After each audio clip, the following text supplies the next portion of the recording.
Whether it be Cloud9 continuing to rise or Team Liquid taking it all today, a new LCS champion will be crowned and the next chapter in North America's legacy will be written in this arena.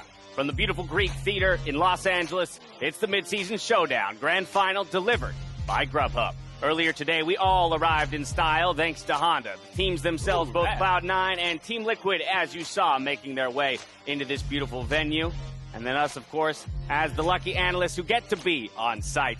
Once again, I am James Dash Patterson. So grateful to be joined by an incredible lineup of analysts in Raz, Emily Rand, and Mark Z ahead of a huge moment in LCS history. It's our first championship in person after more than a year of competing remotely. And the winner of today's series takes home a brand new title and a spot at the Mid-Season Invitational in Iceland. Let's go! I mean, this is looking pretty damn good. Right? I mean, the stage is incredible. Sorry. I was gonna say, I think this is the first time I've ever stood on top of like giant speakers and screens to, do our jobs. So this is a first for me. I can say with full confidence, this is the tallest I've ever felt in my entire life. To say the least. Again, as we mentioned, the winner of today's series does move on to the Mid-Season Invitational to join the likes of Damwon Gaming from the LCK, who is already qualified. We have the LEC Championship currently taking place over there in Europe, awaiting the winner of that.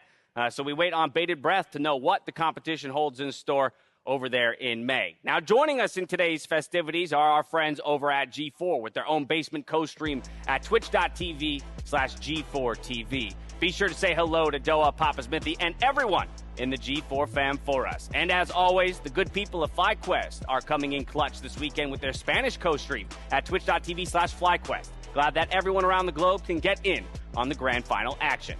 But our own broadcast starts right now, and it's time to talk a little bit about how we got here. Now, just yesterday, we saw TSM fall to Team Liquid in a 4-game brawl for the lower bracket win. And Raz, I heard a lot from you yesterday, so I'm going to Mark first on this one. Team Liquid, how'd they look in yesterday's series, especially with their substitute jungler, Armeo?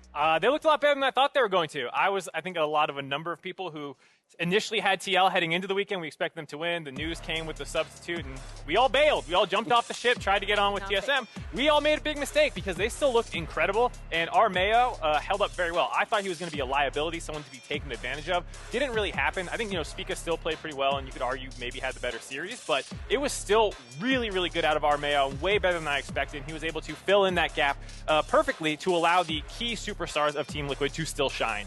And speaking of superstars, I thought Alphari looked great yesterday. I think people were a little bit concerned about him going into this series because C9 were actually able to target him really well. But he stepped up in a huge way, and I actually thought TL really stabilized in terms of their drafts. We saw them struggle against the Silas pick in their previous Best of 5. I loved the Annie coming out in mid against the Lucian. It's not a troll pick. We were hearing about it, kind of whispers of it in scrims. So that was really nice to see from them as well. Yeah, and just rounding it out, seeing Tactical have fantastic performances on his Varus, his Xayah was sensational, and then they were just 2v2ing in the bottom lane, because now I have to talk about Core JJ as well. Core JJ had a near MVP series on his Rel, his Thresh, and if we want to see Team Liquid take down the behemoths of C9, it has to start in that bottom lane. I was going to say, there was some criticism throughout the split for the performance of that TL bot lane. To see them step up in a big way was a huge factor in the win yesterday, but you already hit the nail on the head. They're going to have to continue to do that, and maybe then some if they want to take down Cloud9 today. To some, the results of yesterday's series kind of flew in the face of expectations. We hit up Twitter, and it looks as though the fans thought they'd be seeing TSM in the grand final today, giving them 56.6% of the vote. Okay, that's actually in some ways closer than I would have thought for a social poll.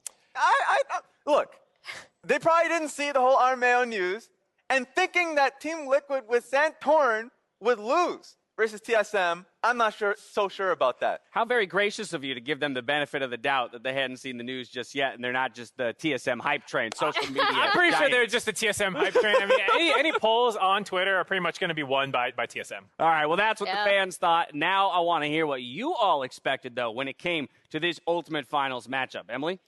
These are exactly the two teams that I expected to be here. Even putting aside kind of our preseason predictions based on paper roster, I fully expected coming out of the split, these were going to be the two teams in finals. They've looked head and shoulders above the rest of the LCS, in my opinion. And it was just a matter of, who was going to make it in winners and who was going to make it in losers. But I fully expected C9 and TL to be in our grand finals. Yeah, I echo that sentiment, right? I feel like this year of LCS, or at least this split so far, you're right. Team Liquid, C9 were just so much better than the TSMs, the EGs, the Dignitas. I just thought it was going to be Team Liquid winning the finals. I remember that first series that we ended up seeing. I was pretty damn high on Team Liquid.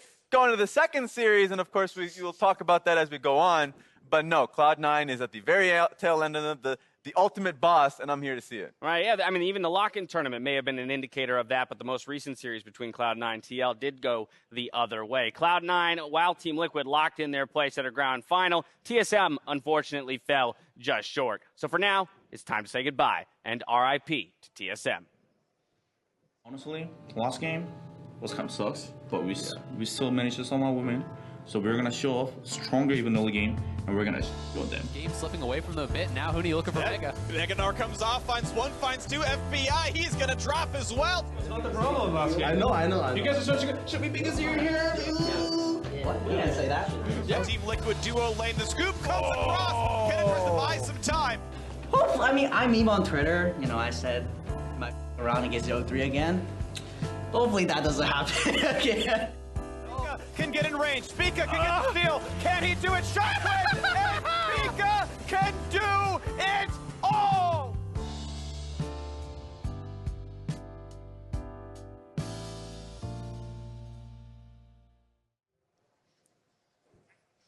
Tough end to the first half of the new look of the LCS, given that the wins will carry over to summer. But I think they have a lot of improvement to still go. I don't think this is like the ceiling of this team by any stretch of the imagination. So while it kind of sucks that you go out in third here, I still think that they have a chance to make a bigger run in summer. I mean, absolutely. This was a complete reformation. Aside from Spica, to have Bjergsen, the former mainstay, moving into that coaching position and then try and fill those voids left by names like Bjergsen and Doublelift. A third place is a pretty awesome start. It's pretty damn good, and I would say from the beginning point, at the start of the split, when they weren't looking good, like we already saw that evolution of TSM to what they came on today, and now they have another split to go for. All righty, well, in preparation for our finals today, we took to Twitter to find out what fans thought was the best play of this split. We started out with 8 different big plays from throughout the split. We throw them into a bracket. We had you at home vote on them in head-to-head matchups to whittle it down to the top 2.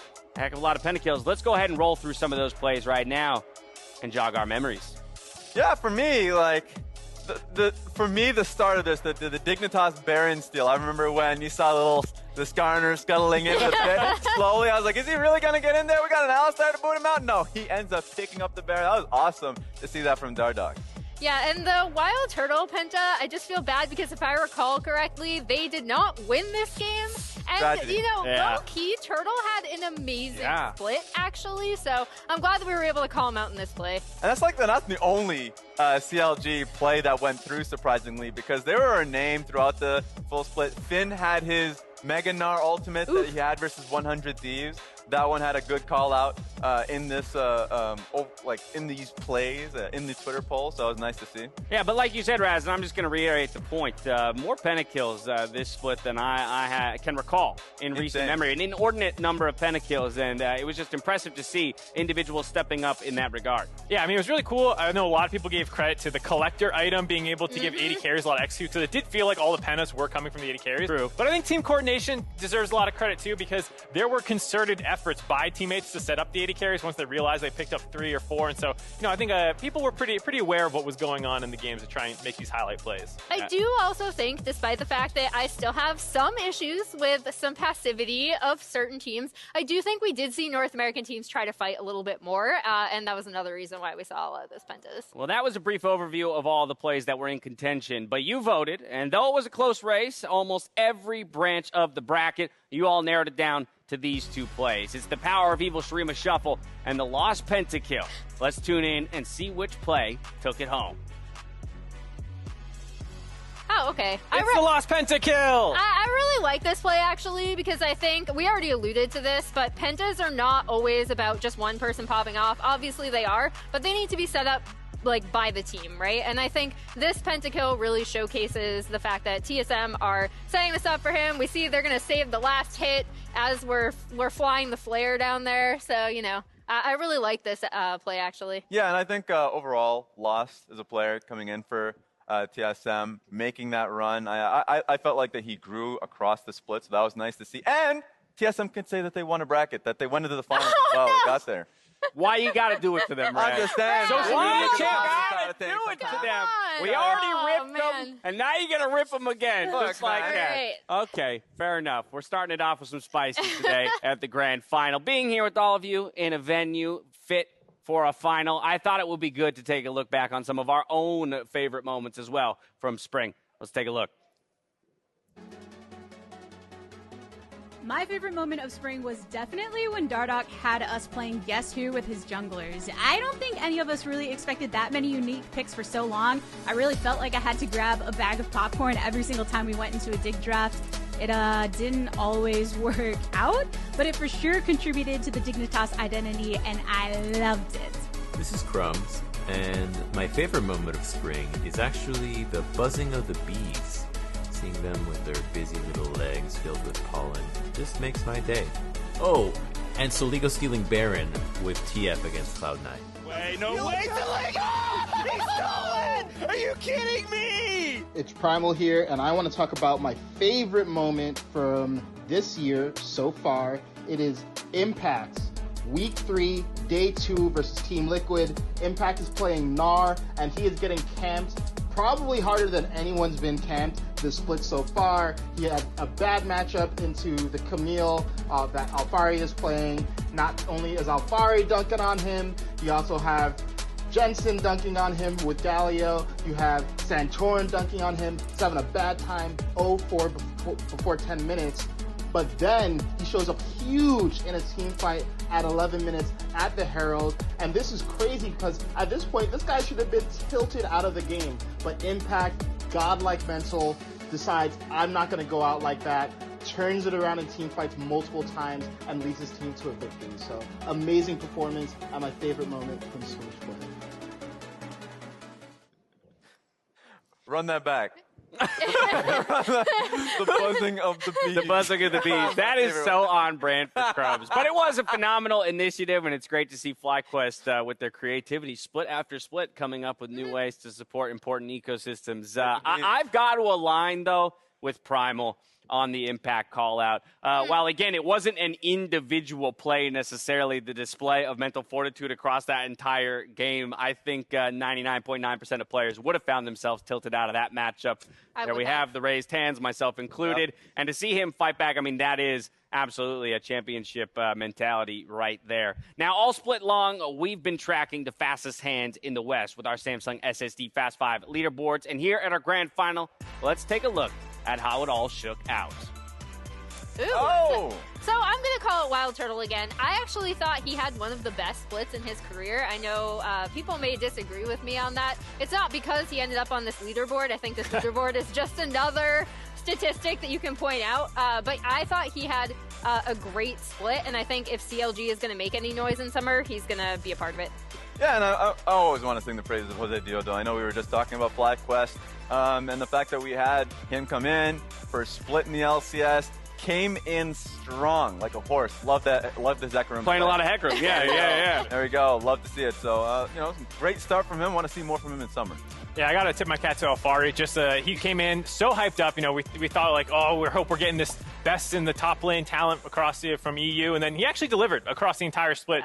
Easily the best top laner this year. Yeah, he delivered yesterday as well to help deliver his team straight to a finals berth. Now, we saw plenty of Cloud9 members there on the Samsung SSD Fast 5 leaderboards as well, but they had another important and unlikely addition this spring in one Emily Perkins. Though she describes herself as just a woman from Leicester, she brought us all a tremendous amount of joy and became something larger than life throughout our split. Let's take a look.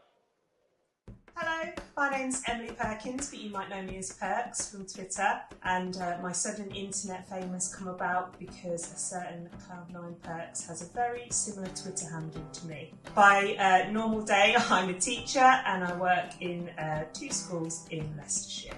All of this started the start of January, and Cloud9 were playing in a match, I believe, against Team Liquid. And I was accidentally tagged in a tweet by someone as Cloud9 Perks. And because they were playing that day, I started to get tagged in some different responses to that. And I started to get a little bit annoyed because I was trying to get on with my day. I ended up retweeting, I don't know who you are, but can you untag me in this because I don't know what you're on about. Well, Travis Stafford then picked up on it and retweeted it, and then some other people started picking up on it. And I suddenly got like 14 followers in an hour just before bed. And I thought, well, this is a bit strange. I started to respond to the tweets, and then my husband showed me Dom's Twitch feed. And I just got super excited because it was just the coolest thing, and I was getting such a warm response from the community on his stream that it was just so exciting, and I stayed up for an extra 2 hours to watch what was happening. Dom and I think it was Kadriel picked up on the fact that I was fundraising for charity, and they both donated $500 live on screen, and so my fundraising account started to increase quite a lot as well. And I got lots and lots of followers, a few thousand followers in like an hour, so it was really, really exciting. At the time, Cloud9 were playing and they were 2-0 down, which I think is a position that you don't really want to be in. And they came back and they won 2 games during that section, and people were saying, "Oh, it's Emily Perkins, she's their lucky charm." And to the Cloud9 fans and the esports community, I want to say that Cloud9 say that everything is better when you play together. And that is so true. So enjoy playing your games and enjoy sharing them, and make sure you lift each other up. Because life is pretty hard at times, and if we can share joy and we can share happiness with each other, then that can only make things better. Everything is better when you play together. Emily, you shared so much happiness with us yourself. It's been an absolute pleasure, and we cannot wait to see more from you in summer. Perhaps on the Rift.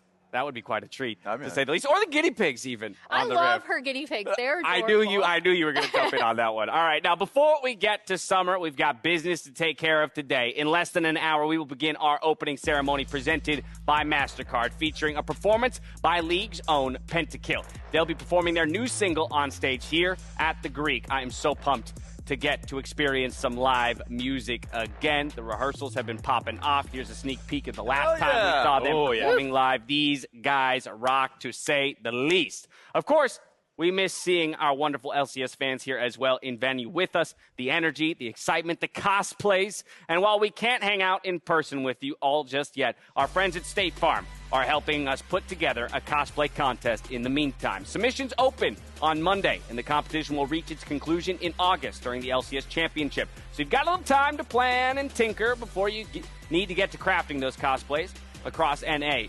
You can compete for a chance to win $5,000 and a round-trip ticket to Worlds, with other prizes to come, so stay tuned for that. We cannot wait to see what you all create. This is one of the highlights for me every summer, is seeing the ingenuity of some of the cosplayers in our community. It's insane, actually. Actually, a friend of mine came out with like a huge Fiddlesticks costume, the one where he's a bunch. And they got that. I got to judge one year, and it was like the highlight. It was the highlight of my finals that time around. Maybe I can do that again this year. All right, but for the moment, we're going to take a breather. When we return, it's time for one final round of Jeopardash here in spring. We'll see you there.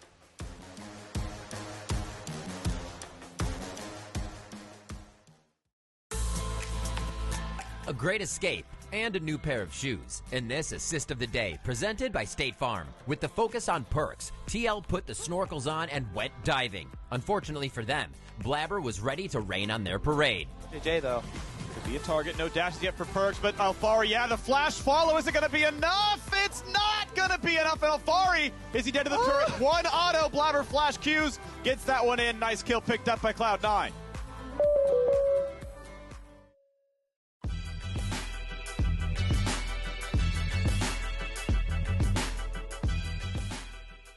Hello and welcome back to a mini this or that bite-sized version with Kobe and Dash still, sponsored by Verizon. Thank you very much. Let's get right into it. The mini this or that's are very, very compact here, all focused on some finals weekend play. Better pick for Perks, Silas or Rise. I like the Rise, okay? Rise. Oh, it did so much damage, okay? It did too much damage. It did. It was so good. That dragon fight followed by the later Baron fight. I mean, it was just, it was nutty damage. Plus, you love to see it. Already comes with the package, with the rhyme. It's got the advertising done for it. Exactly. For Perks coming over from EU. Next slide. That one was easy. All right, pick your ride. Is it the Honda Civic Type R Infernal Drake or the Honda Passport Mountain Drake? My first instinct, I think I'm going to lock it in right now, is the Honda Passport Mountain Drake. In the last this or that we did, we talked about being a little bit more adventurous, out into nature, wanting to hike and stuff like that. I also love to ski. And so I think not only is this going to give me the room I need to take my equipment up to the mountains and go explore out in the forest, but also I can pack a bunch of friends in there for some road trips and have a good time. All right, well, I got some chains for my wheels. I'll be fine as well. So that goes on the Honda Civic. I'll go with the Infernal Drake because I do love dragons, and honestly, it looks more like a dragon with the extra fire, and the Civic's going to be a bit quicker, I presume. So we'll even it up. Infernal Drake for me. We can go out there with our matching skins as well. I must say, I have a Civic. I absolutely love it. So I am a proud owner of a Civic. But if I get a car for free, I'm taking that Passport right there. All right. Don't want to double up. All right, next slide.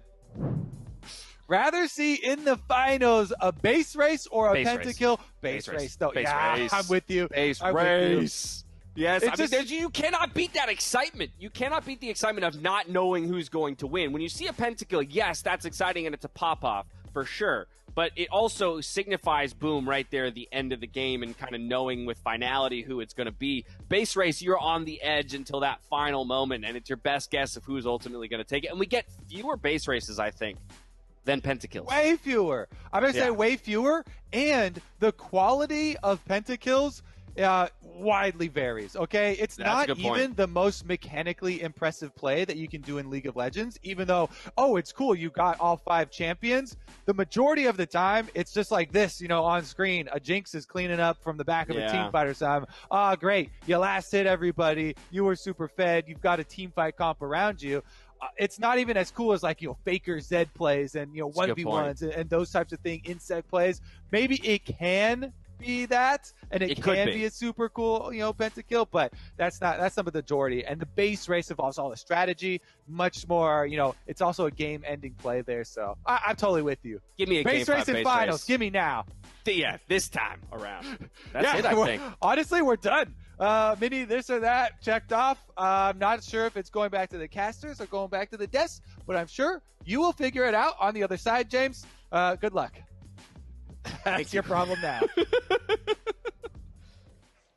Don't worry, Kobe. I figured it out. We're back to the countdown. But I want to ask the same question to you that was asked to us in the final slide. I have an inkling of where you're all going to go. But base race or pentakill in our grand final today, Raz, which one are you hoping for? It has to be base race, just because you never go wrong with a base race. It could be the dumbest base race, and I'm laughing. I enjoy the hell out of that. One of my favorite League of Legends memories is actually a base race. Which one? Where I got to sit with a bunch of KT Rolster fans in Busan, because I am a KT fan. And it was the one where no one, they didn't flash who won behind initially. So there was a good second of pause where everyone in the audience is just waiting to see if KT just got swept out. Yep. And then everyone just stands up and roars when they realize I was KT horrified actually with that won. one. It was amazing. I remember I was in China for that one versus KT versus IG, and I was like, no! I loved it because it was also just one of the best series at Worlds ever. It went the full 5 games. You had the almost sweep to the almost reverse sweep. It was nuts. I mean, you're on the edge of your seat until you see the camera pan to one side of the rift or the other. You have to wait for that to be the indicator, really, of who ultimately came out on top. Well, hello, everyone, and welcome back to the Mid-Season Showdown delivered by Grubhub. You know, we've all overcome so much together in the past year, the pandemic, the difficulties of social distancing, the apparently controversial changes to my hairstyle. Yeah. I thought it was only fair to honor all that we've accomplished as a team by pitting you against one another in a vicious competition of my own design. It's Jeopardash finals time. Fans at home, see if you can put your answers in the chat before our analysts do. All right? First question. You feeling confident, Raz? Oh, look, I have to. I was embarrassed the last time we did this, by the way. Okay. Yeah. So I need to... Don't embarrass yourself. Yeah, we brought you to the finals. We expect big things. Uh-oh. Okay. Don't put pressure All on right. me. All of these are finals related. So hopefully that gives you a jumping off point. First question. Across all finals in the years of the LCS, there are 2 champions tied for most picked. Name either of them. Most picked. Oh, do I get 2 guesses or just one? No, guess you each? get one guess. You only have to What get if I one can of the get 2. both? What If if you can get both, I'll be impressed. But your first one is your official Okay. answer, and then I'll just want to know what your second one is. Okay, anyone got an initial thought? Oriana. Oh, I was going to do Oriana. You can still do it. I mean, I'm Okay, not- we're both doing Oriana. I I don't got Okay, monopoly. Oriana's their official guess. Now, what would be your secondary mark, just out of curiosity? Braum. Okay, interesting.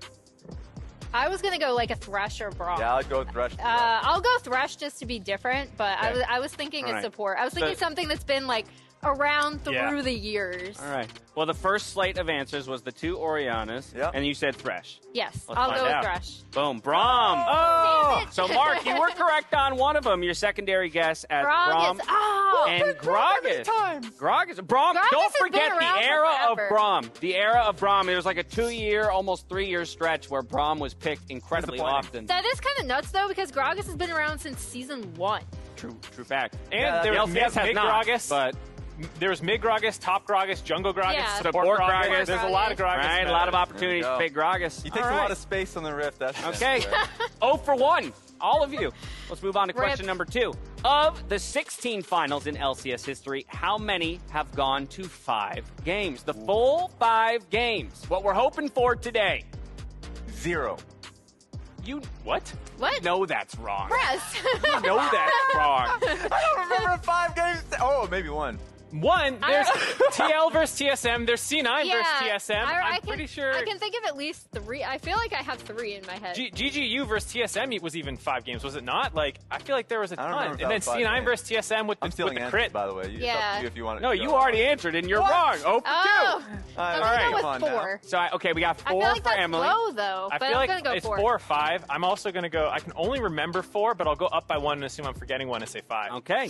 It is, in fact, 7. I knew that was low. Look, Damn We're it. all zeros at the end of the day. I don't give a damn. No, you can be Yeah. more Yeah. wrong. Sorry. You can be more wrong. You're so wrong. 0. 1. That's are what matters here.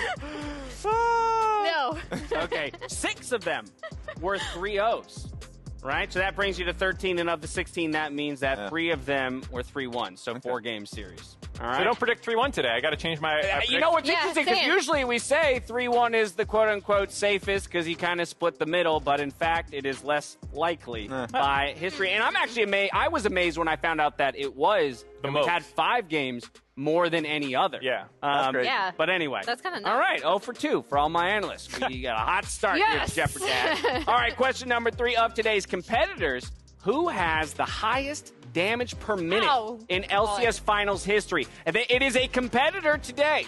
The highest damage in LCS. Okay, finals so it history. can't be Perks. This is his first one because it says Yeah. Oh, so now we're down. Is Oh, this look a at trick? you. Is this a Cross trick one off though? there. Crossing it Yeah. off. He's also played. I in think Google, I so- think maybe Jensen. So we thinking Jensen over here? I was thinking Jensen or Sven. I'm Yeah. gonna go Sven because he had some big Ezreal games in that Oh. that 5-game series Yeah. I'm talking about. I can't change my answer. I'm gonna go with Sven. Jensen. Locked in Jensen. Oh, I'm that's gonna such go a Sven. dumb. Oh, Sven here. no. Sven. here.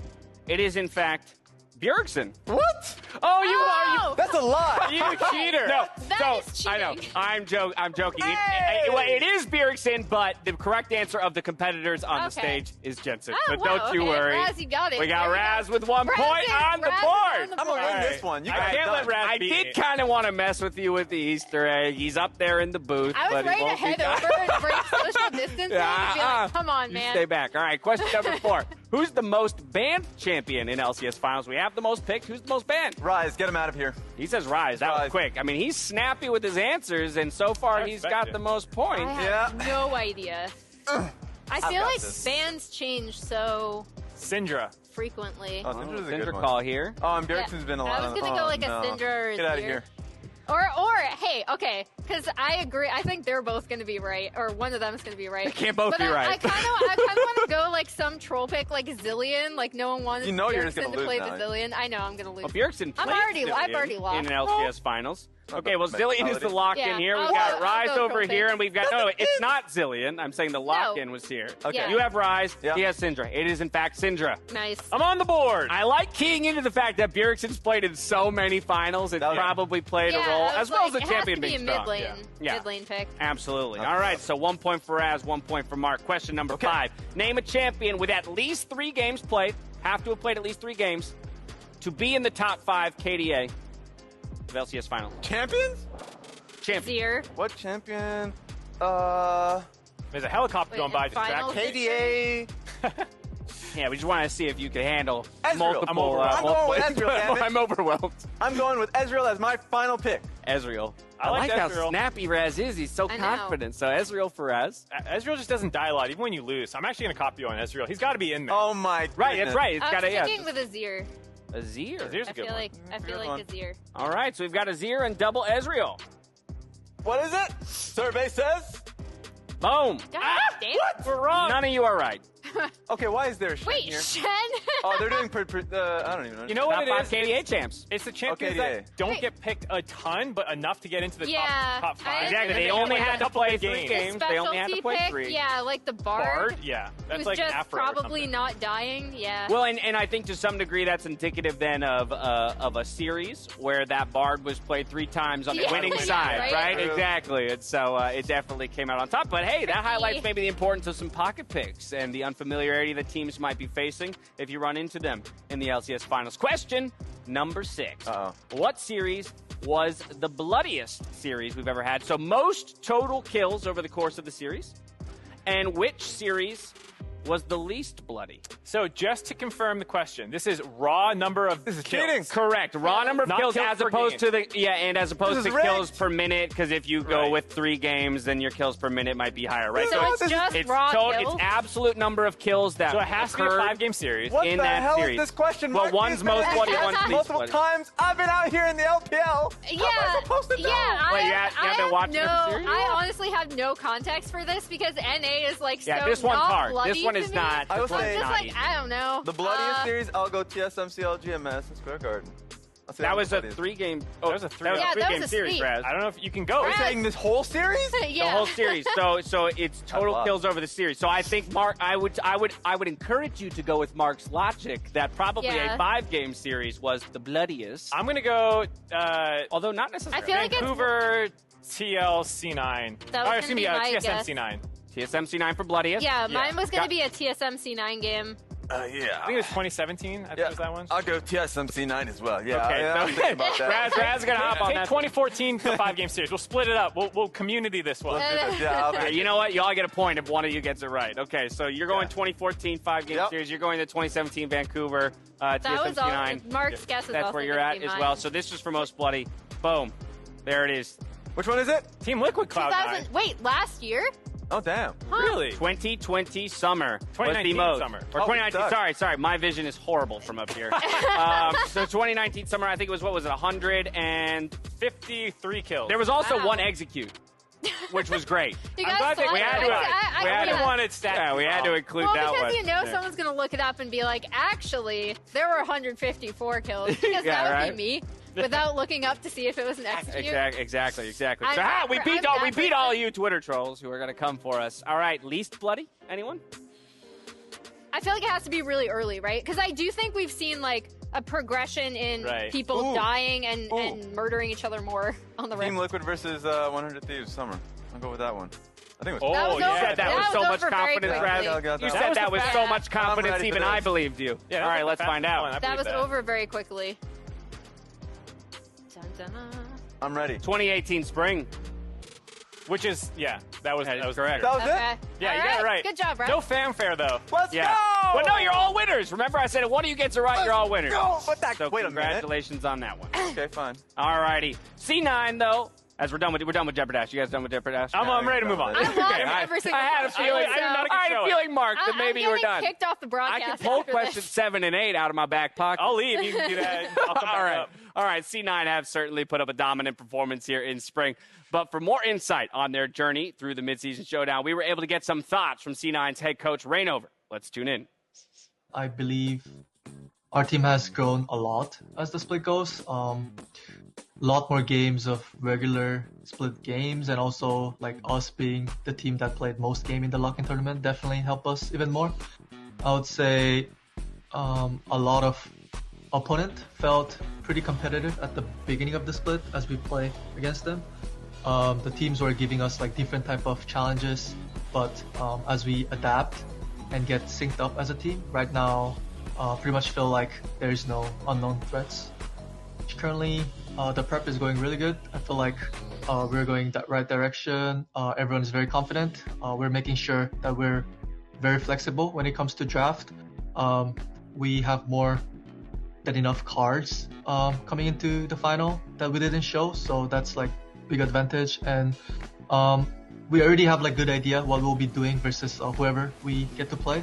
Plus, we will get to see the day before what type of champ or comp that we are going to face, so I think it will give us a lot of advantage. Comparing Cloud9 right now from last year Cloud9, I would say the biggest difference has to be that we're more flexible as a team. We can pretty much play most of the meta champ and style, and all our players has biggest champion pool in each row in LCS. We can pretty much comfortably approach any comp or playing any side of the map, whether it's like early game comp, late game scaling comp, split push, dive comp, or like front to back, pretty much like anything. I would say the biggest difference comes from that we're more flexible as a team. So thoughts on Team Liquid series, I was expecting our games to be more competitive when we played them last time. But it wasn't really, so I would say if it's the same Team Liquid that showed to us from the last time we played, I would say it's either going to be same or even more dominant from our side, because we still have a lot of cards that we didn't show. Hello, everyone! I'm Captain Flowers. I am joined today back here in the studio by my good buddy Azael, coming at you only minutes away from our final here between Team Liquid and Cloud9. And Cloud9 is a team depending on their madman in the mid lane, Perks. This guy has been an absolute monster throughout his entire career. Best Western player, in my opinion, of all time. He has the most titles. You look at the history that this guy has, the amount of titles, the amount of success that he has racked up throughout his career is insane. 8 titles in the LEC, All-Pro twice. He won MSI. He made it to the MSI Finals another time. Made it to World Finals. Made it to the World Semifinals twice. He has done it at every stage of his career.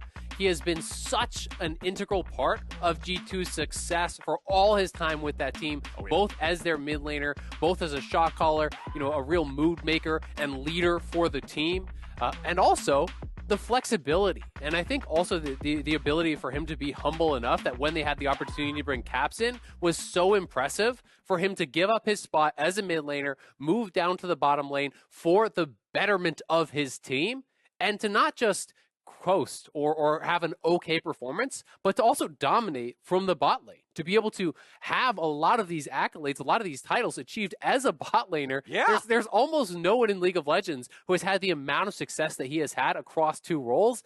Then he goes back to mid lane for G2, immediately first team All-Pro in EU, comes to NA. He's, really starting to turn it up towards the later end of the season. In lock-in, it was a bit of a slower start. Throughout the regular season, he improved. And in playoffs, we are really getting to see classic playoff Perks, where he is so incredibly clutch. He is so incredibly aggressive and dominant in game. he is willing to bring out picks like the Lucian, like the Yone, Aurelia, melee champions that some of the other players in the league are less comfortable playing. He doesn't rely solely on things like those control mages, which I think, speaking to what Raynov was talking about, we hear why they are so flexible. And I think Perkz is a big part of that. Being able to play different play styles, being able to really make it work in a lot of different directions. He can play the control mages, he can play the marksman, he can play aggressive melee matchups. And I think that has just brought such a different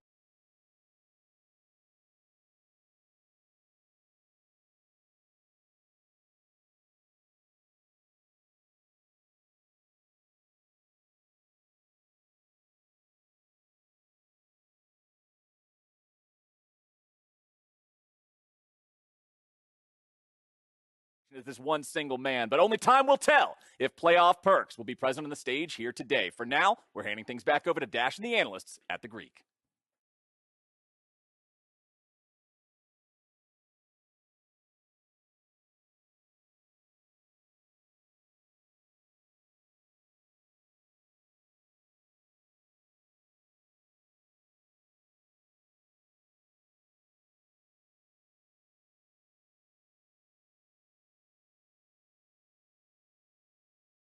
And the fact that, they won spring so handily that people were like, okay, just send them to Worlds now. It's like, pack it up, boys. And then when they didn't make Worlds, it was, seen as this kind of colossal failure. And I feel like this team, even when people are looking at it like, well, they were dominant in regular season, but can they make it through playoffs? Can they redeem themselves despite the fact this is a slightly different team? I think we've seen from interviews and talking to the players that they're really cognizant of what happened last year.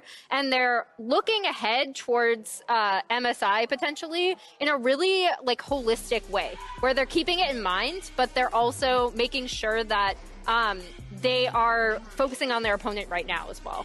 Yeah, and I think the story from last year obviously is going to carry over. There's a couple new players, but for the most part, I think a lot of the people feel like they kind of got robbed from not being able to win their finals in front of people, from not being able to then go to MSI afterwards. So it's a big redemption story for a lot of those players. And I think it's also just interesting to track how this split started compared to last year, where it was dominant from the moment the season started. Here, they had to struggle and level up along the way, and I think they've done that. It's been incredible to see them continue to improve over the course of the season, integrate Perkz better, and level Fudge up on an individual level. All those things have been super cool to see. Yeah, and I love that they've been consistent from a management standpoint to the players now coming in. The core players that have been there before, from Sven, Vulcan, and Blabber, the fact that they've been able to still remember the fact that, we should have been there at MSI last year, but they look better, a lot better, have different images, I guess, because you look towards the mid lane and they can play carries in the mid lane, because now Blabber can facilitate a little bit more as well if it feels like he needs to do that. And then I look top lane, and that was the biggest question for us for so long, was you bring in Fudge, a young player in the top lane being brought up from the academy team. What would he look like? And Lock-in, not good. But then you go on throughout the split, he's leveled up. And throughout the playoffs, if you were just a viewer anywhere around the world and you just see his playoff performance, you wouldn't even know that he's a young player, that he hasn't been in the LCS. He just looks like a stud. I love that you can basically just take the decimal point and shift it over one for a lot of these stats. Just lock the point up. He's improved so much, and it's not just individual. It was play style. They got better about playing around him and putting him in situations where he can either be the carry or they're giving him weak side, and seeing that flexibility is huge. Yeah, and that for me is the big thing, the big picture here, is because when you look at the stats and you see the negatives, it's easy to cling towards that. But man, you look like a dummy if you do, because because it is about the eye test, how he performs in lane when he's on weak side fairly consistently. Because if you are a C9 fan, you want to see them play through Perkz or Sven. And Fudge understands that. He's playing well according to that. Yeah, I mean, and it's such clearly a full team effort, as we mentioned, with Blabber kind of expanding his play style, being able to support multiple lanes in multiple different ways, but as well as the casters we're talking about, Azael and Flowers. Perkz as an acquisition, I think, was so large because of what he unlocks teams to be able to do. His own flexibility and creativity as a player, as well as his leadership and his experience, definitely floods its way into other lanes. And Fudge has definitely shown improvement throughout this spring. And while he's a formidable foe for most, I got to wonder what Alphari is thinking ahead of their face-off today on the Rift. Tigress?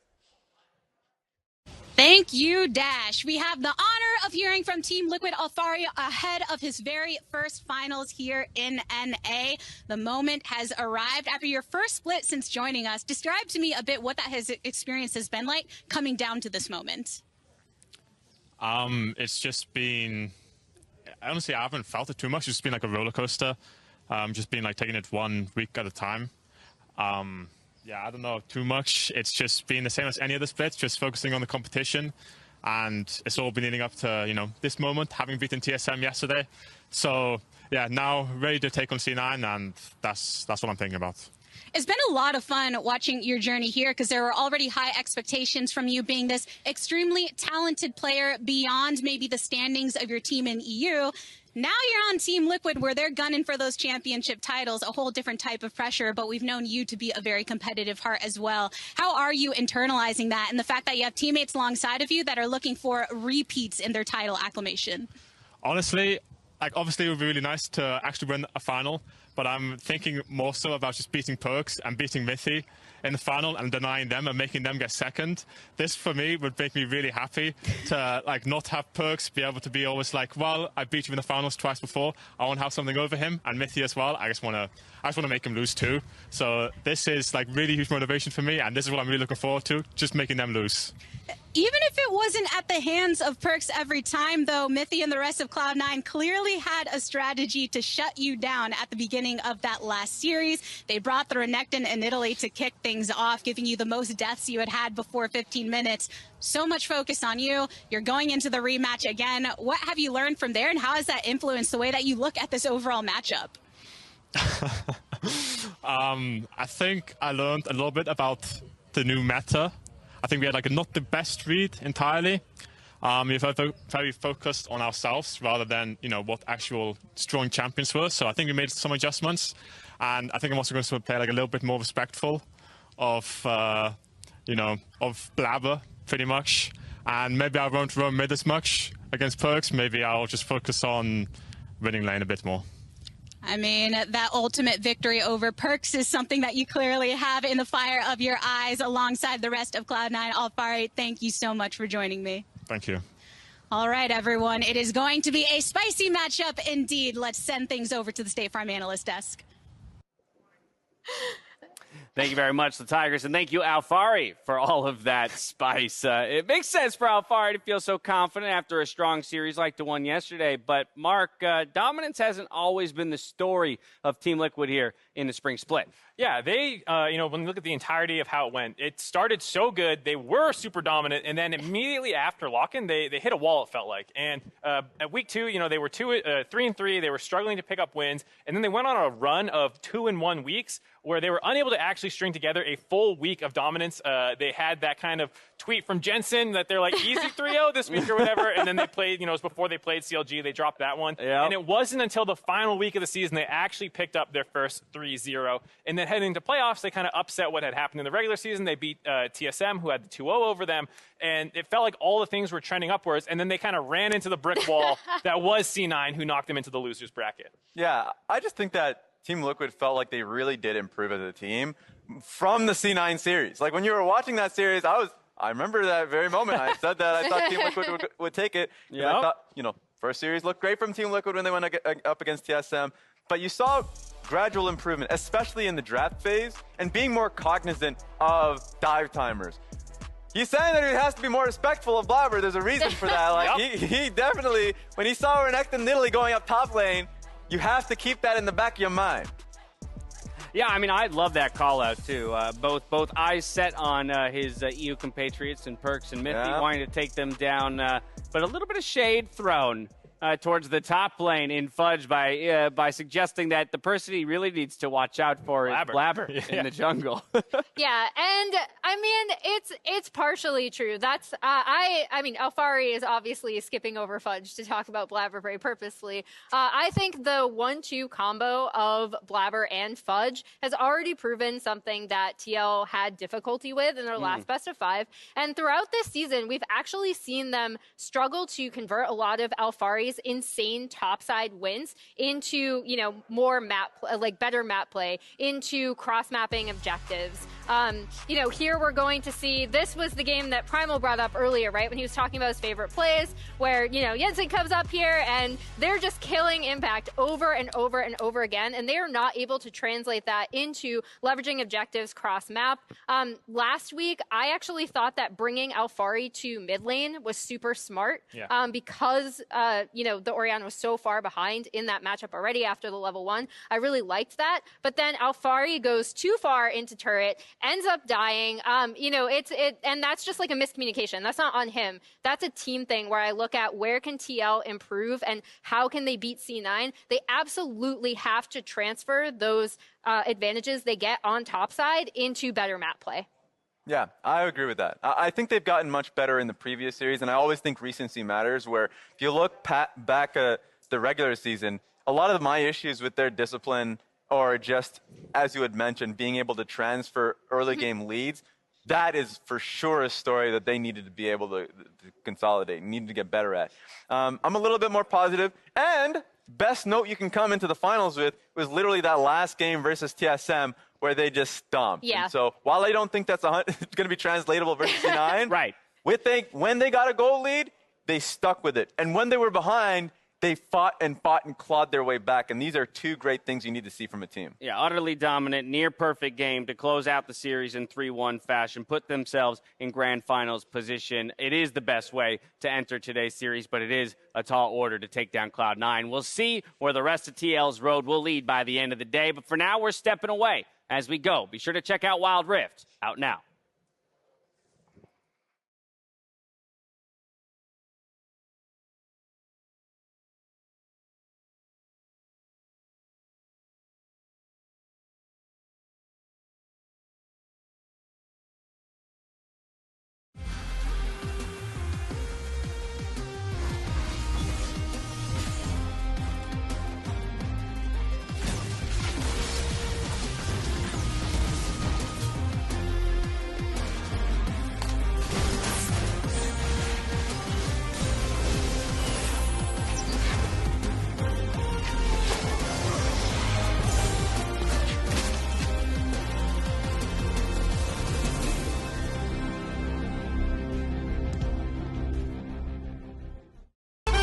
No flash, no flash, no flash. Zed.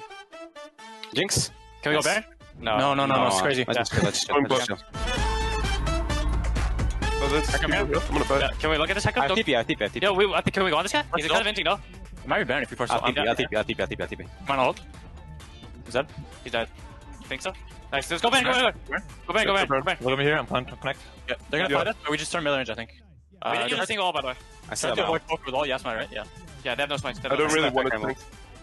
Okay, I'll tank. No, I can go here. I can go here. No, but we don't need to fight right now. We can burn it. Don't fight. Is that let's do 1.5? Okay. Are you fine? We don't fight though. I think you just do this up later. Okay, I'm looking, yeah. Okay. Look, alright? Oh, no, guys. Go burn. Okay, that's kind of awkward now. Minting. Just flash that, I think. I'm turning. Okay, we're finishing. Finish. 1.5. Just finishing. Get out. We get there. Look. Okay. If they come here, we can turn, okay? I think just wait for me. I just entered it, so smart. Yeah, we missed it, but we still got Baron. Yeah, that's fine. They're defending though. Yeah. I'm in tower now. Yep. They charmed. We're going Agile. Get his ult at least. Yeah. Kill one shot. Get that. We win this. I can we don't have more. We don't have ult, okay? I think we just get the chickens in base. Go to lanes now. Just go to lanes. Yeah, go to lanes and Baron's spawning in 1 minute. Just get tempo for it and they're fucked. They can't play ever again. That's fast by 9k. It's dying really fast. 8k. Me and Saskins don't echo him, kind of. 6k. I think just finish it. Finish. Don't echo him a bit. That's fighting now. Fight after. Back up. He's stunned. He's dead. I can go for more. Look, guys. Look. I'm coming. Stunning Ezreal. The multi here. Flashing him. Hard. Yeah. Penta. I also get. So that sucks. Ezreal rest. Good game, guys. Like I won last game in. No, it's done. Yeah, true. Wow. We got it. 4-5. Alright, we don't get too cocky though. Yeah, guys. We had a perfect draft. And they really got a perfect draft. I think this game was like really big draft gap. Okay, guys? Clean comms from Cloud9 on their way to the grand final. Hello, everyone, and welcome back to Mid-Season Showdown, delivered by Grubhub. We are closer than ever to crowning our spring champions. While we've seen today's matchup play out in Cloud9's favor before, and honestly Team Liquid's as well, if we cast our minds all the way back to the lock-in tournament, it is Team Liquid who have a chance to change their previous fate in the draft. Yeah, and I think they got to, because game one was, I think, a really genius call-out by Cloud9 with the early Sylas pick for a couple of reasons. One, they had already seen the Hecarim and the Seraphina, so, it's like, all right, well, there's two great ults that we can use. They had never played Seraphina anywhere, but mid, so, they had only played it mid, so they thought that they could get the counter pick with the Sylas, which forced it to core JJ, which is not the playstyle Team Liquid wants, and so it really just threw a huge wrench in their game plan that I thought was really smart, and it made this weird Sylas priority where Team Liquid starts taking it away blind because they don't want to have to ban it, and it was a really wonky series. I think now that Team Liquid has seen all that once, they can have that time to prepare and have better answers. Yeah, the Sylas pick for me, I've always liked the idea of like Orianna answers, like basically control mages, good range. That's my ideal pick. If I look towards what we saw just yesterday, Team Liquid versus TSM, honestly, that series, I wasn't too happy with the draft. I think Team Liquid was consistently getting draft advantages. So, like, from that standpoint, you're really only going to be going up against your opposition. Yeah. But early pick Nars was one thing. All these, the Renekton picks. But overall, I think that Team Liquid, most of the time, has a good idea in how they want to play their draft. But the last time they went up against Cloud9, and just yesterday versus TSM, concerned me. Yeah, and I think, so I did like a lot of TL's draft improvements yesterday. So I disagree with you a bit there, but one thing I do think they ended up relying on a bit was a lot of late game scaling, relying on the fact that TSM were not going to get early advantages like other teams would. And so I think that you definitely cannot do that against Cloud9. So just as a one point, because we showed the draft there, just as a reminder for every team out there, you early pick Gnar, and you ban Jace. I think in this instance they knew the Jace was the constant counter pick. There's still Karma. There's still Lulu. You still have Hecarim, Olaf, and all these champions in the jungle that really benefit off that. So the Gnar pick can get punished pretty heavily. I just think that they probably tailored this versus the Gnar pick, please. Yeah, I know. They tailored it because they were going up against I've seen it in the LPL so many times, guys. Come on, please punish that was the a Gnar. concern that I had with Team Liquid yesterday. Well, and I think the question then becomes, too, what changes with the knowledge of yesterday's series, Mark? To your question, or rather to your point about C9's preparation with the Sylas pick and how that ultimately warped the series the first time around, do you glean anything from what Team Liquid did between the last time they met Cloud9 facing TSM yesterday and what they might bring out today? I mean, I think to Raz's point about it was a more late game focused draft, or maybe it was Emily who said that, about, just playing into TSM's weaknesses. They're not going to punish you early and then you can get good scaling. Yep. That's not going to happen. Like, I don't think, Blabber is going to do the same things to Speak. No. I think he's going to be a lot more aggressive in trying to get in Armeo's face and say, like, hey, I'm going to skill test you. I'm going to check you right now. And as well, just affecting lanes and just being more proactive across the map. And so if you take, multiple scaling picks, like, you're going to be attacked. Yeah, absolutely. A great example of that was literally the Varus Thresh game that we saw from Team Liquid, where they got a 2v2 kill bot lane. Not only did they force flashes early, but then they just revisited that. I think if you have that mentality of like punishing advantages and summoners, you're off to a good start going up against C9. And you heard Vulcan in those comms say he's got the one Alistar game in. It's going to be banned the rest of the playoffs. Yeah. We'll see if that rings true with our series later today. And now, while we won't begin our opening ceremony or battle for the LCS title until our friends at the LEC crown their new champion, I still want to dig into the matchup before us. Team Liquid are our reigning lock-in champions. Cloud9 have looked consistently dominant throughout all of spring.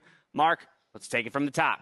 All right, well, starting out with Alphari versus Fudge. That did not go the way I thought it was going to go when they left squared off in the winner side of the bracket. I expected it to be back and forth. I give Fudge more credit than he had gotten earlier on in the year. I think when put in the right position, he can get the best of Alphari. But this felt like he just got the better of him throughout the entire series. So I was super impressed. Game one, they gave Alphari the most deaths he had ever gotten pre-15 minutes. And then with the Sion pick, they largely neutralized him throughout the game. There was the one weird time they picked it into the GP. But that aside, the next two games, I actually thought that he had largely neutralized Alphari and was able to be a bigger threat in the team fights. So I think that Alphari needed to change up his champion pool, find ways to deal with the Sion and stuff like that moving forward into this series to get a leg back.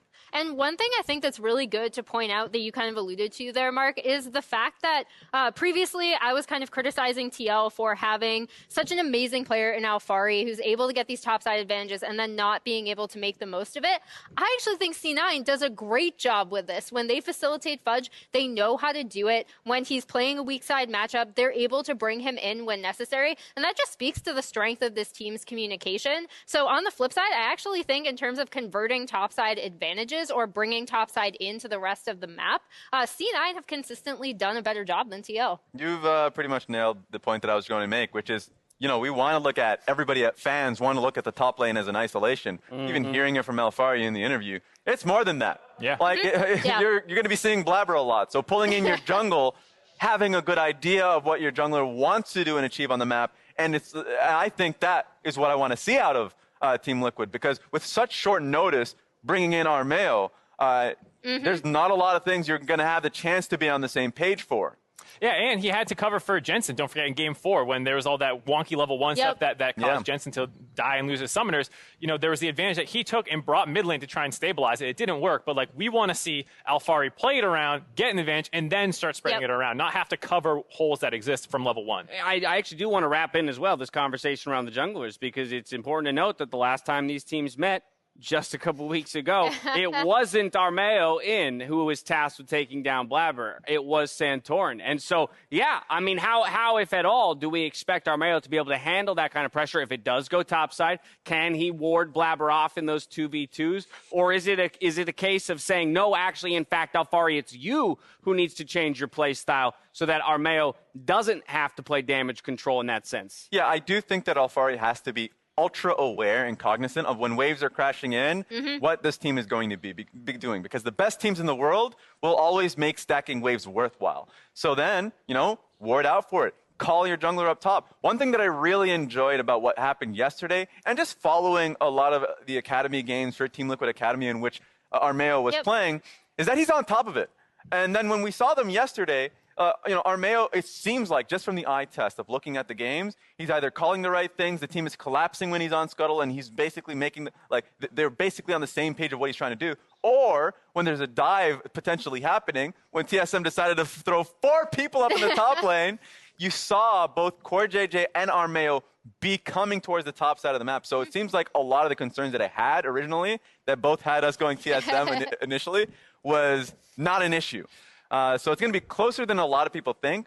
But yeah, you gotta agree with this guy. Yeah, that guy right there that's not Spica. That's Blab. He's the MVP, 2-time MVP. You know, he's 3 splits. He's incredible, and I think he is, you know, such a different factor to deal with. Not just in terms of like we're talking about skill or something, but also play style and how aggressive he will be when he gets an advantage in terms of trying to 3-buff you, trying to double scuttle you, contesting you when you go into his side of the jungle to make sure that you can't actually get that Gromp that you think you can, and calling his laners to attack you for doing that. Like that's something he does so well that I don't think TSM did as a whole, let alone Spica. So that it will be a much bigger test for Armeo today. Yeah, and I think like all 3 of us, I believe, talked about this in the TL C9 series when we were previewing it, and it was Santorin versus Blabber. And we kind of talked about how Blabber is someone who, even though he is interacting with his lanes and obviously communicating with his lanes really, really well, he's going to farm up a little bit more. He's going to be more of a carry. Whereas we were looking at Santorin to be like, okay, how involved can you be with your lanes early?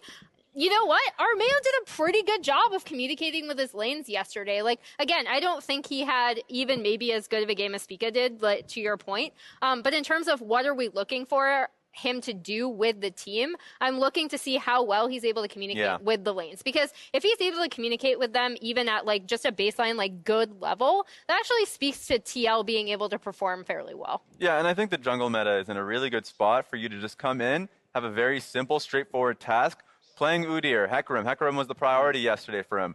And then if those get banned, you always have Olaf, which Armeo is known for. Oh, wait. So is Blabber. No, my friend. There's a lot of Olaf players out here. Yeah. I was about to say it, and I came to another conclusion. So, yeah, Olaf is going to be pretty strong between the both of them. But at the end of the day, comes back to the same point. very straightforward champions that Armeo is comfortable on. All right. Well, and it was already mentioned that, of course, the junglers are not going to be playing just to top lane. They'll be playing all over the map. Yep. So let's go elsewhere to the bot lane and the AD carries. We got Sven versus Tactical. And Emily, again, we're going to call up this storyline of Tactical and his underperformance throughout the split, or at least the criticism he was receiving. Definitely stepped up in a big way just yesterday in their series, a couple deathless games.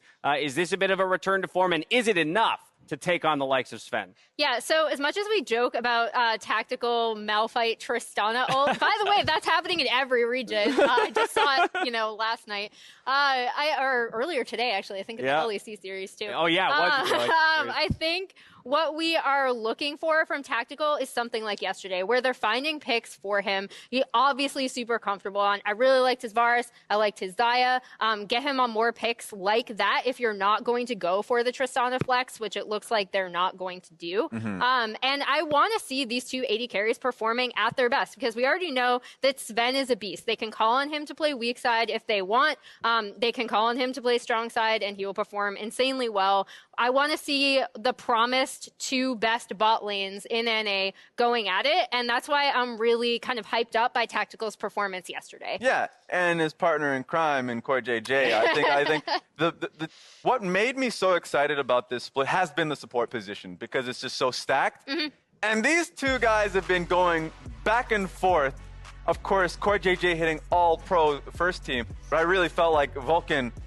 I had Vulcan as as my all pro, and it felt really difficult to choose. CoreJJ has just been insane. His rel games yesterday brought them back on the brink of destruction. It was insane to see him make those plays, and it's just what it is, right? If it's CoreJJ making a call, or if he sees an angle, the team recognizes it and they're in position.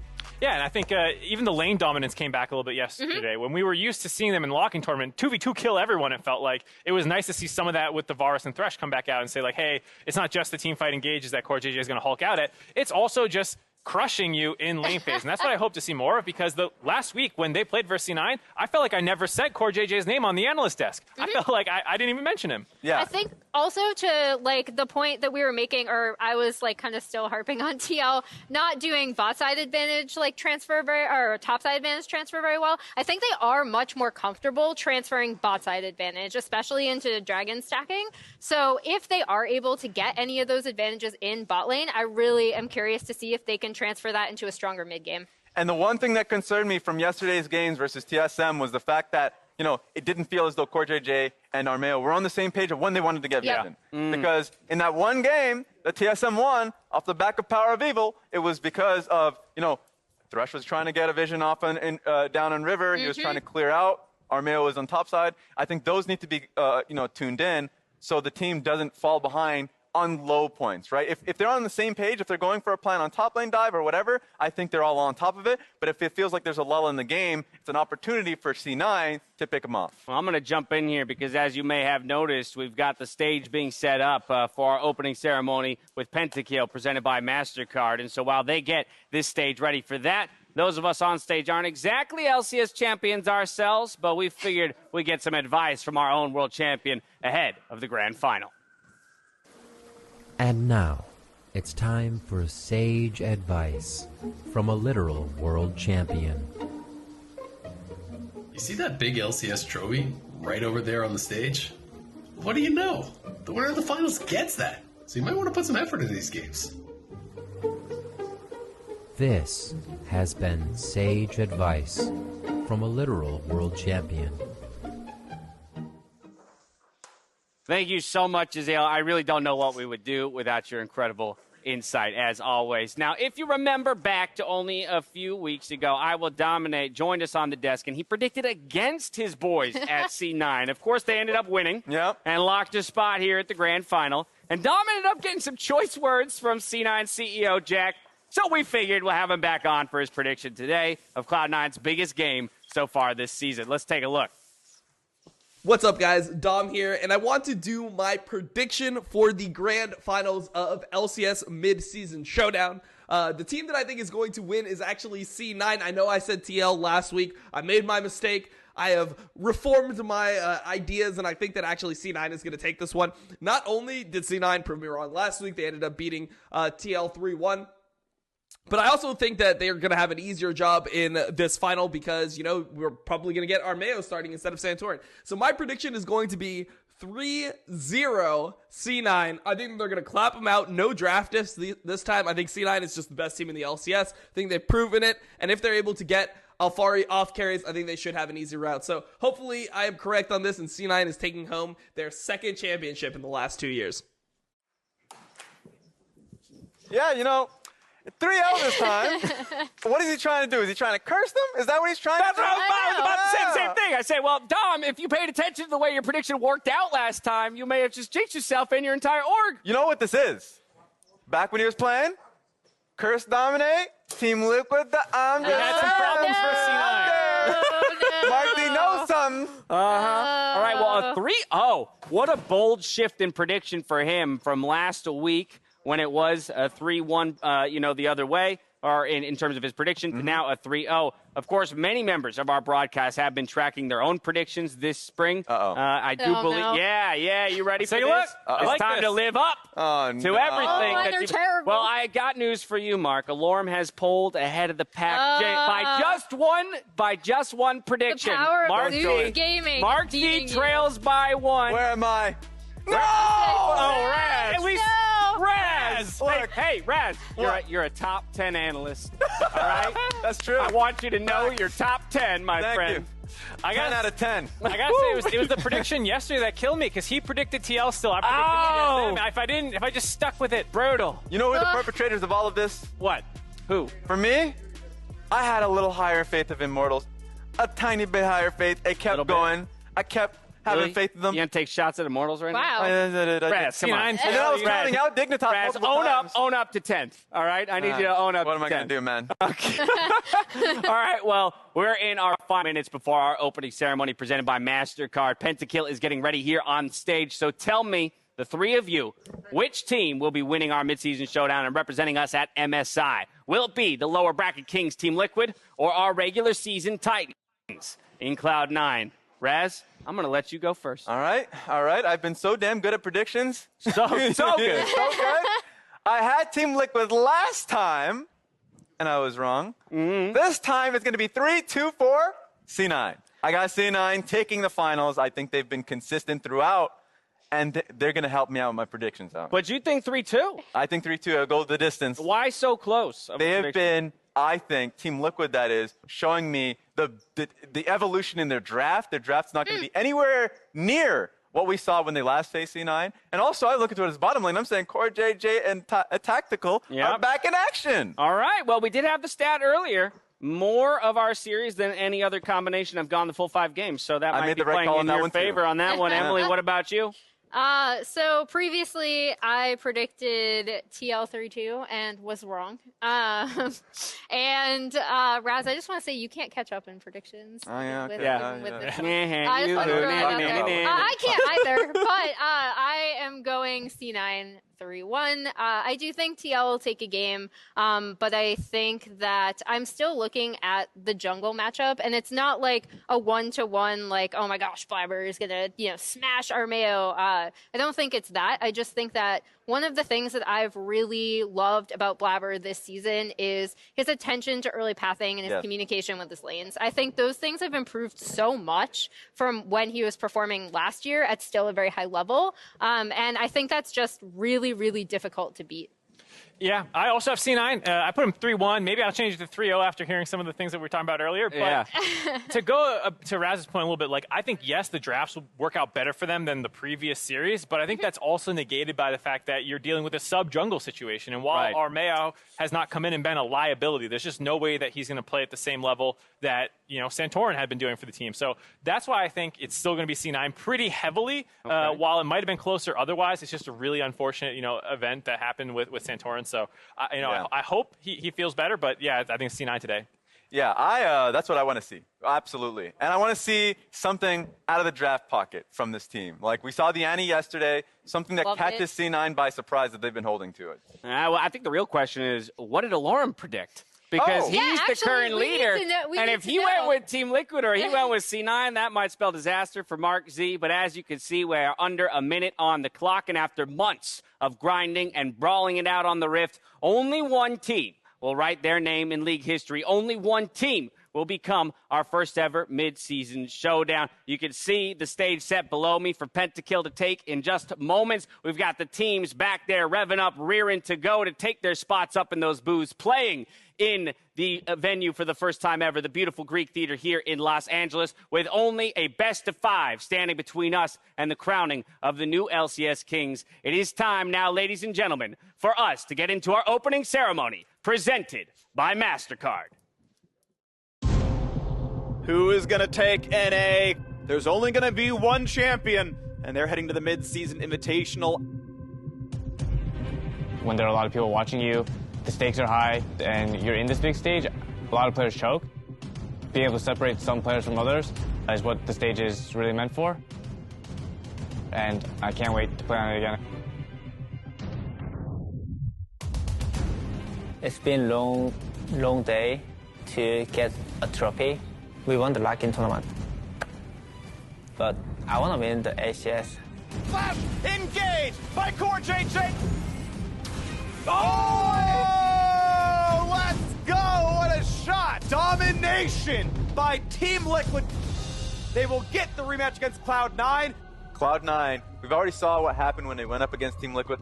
There's still some work for Team Liquid to put in. The good news is that Alphari is looking in prime form right now. Now the fight continues. Huge! Meganar, Alphari! It's a totally different task to go up against the Honda MVP in Blabber. A nice dive in the backline. Then this is over. Volley's looking great for Team Liquid. You're seeing that dominance that we wanted to see. Just like that, another 2 kills go over to Team Liquid. Jensen said that the mid will be different than what happened last time. Does that mean he's going to get crushed harder? Jensen's going to get a heal, he's going to dash, he's going to flash. Is it going to be enough? Everyone knows it. This split is a lot closer, but we think we're the best team, and we should be able to win the title. I want to make sure this year is ours.